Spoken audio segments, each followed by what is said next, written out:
हाँ तो दोस्तों भाई लोग नमस्कार। आप लोग बता दें कि एक और बवाल 2025 का चैता गाना प्रमोद पर्म यादव की आवाज़ में गाना लेकर आ रहे हैं आपसे बीच में। उस गाना का फाइनल पोस्टर आ गया है, आप लोग मेरे स्क्रीन पर देख रहे होंगे। इसी वीडियो में इसी गाना की जानकारी दोस्तों बीच में किस चैनल पर कब लॉन्च किया जाएगा। आज जो भाई लोग चैनल सब्सक्राइब नहीं किए हैं तो प्लीज़ चैनल सब्सक्राइब कर ले, सबसे पहले से भोजपुरी लेटेस्ट अपडेट जानकारी जानने के लिए।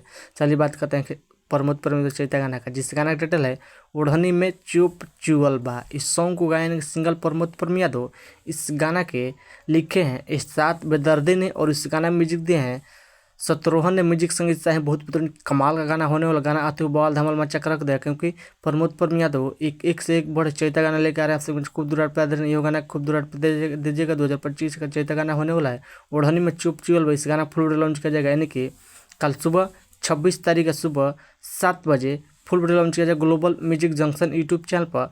कल आप लोग एक बार गाना सुने, बवाल गाना होने वाला। कल आप लोग तैयार रहेगा, बहुत ज़बरदस्त कमाल का ओढ़नी में चुप चुगल भाई। इस वीडियो में देखने को मिलेगा Pramod Param Yadav new mode video में देखने को मिलेगा। आप लोग बताइए Pramod Param Yadav video update please video को लाइक, चैनल सब्सक्राइब दोस्तों शेयर कीजिए। बस वीडियो में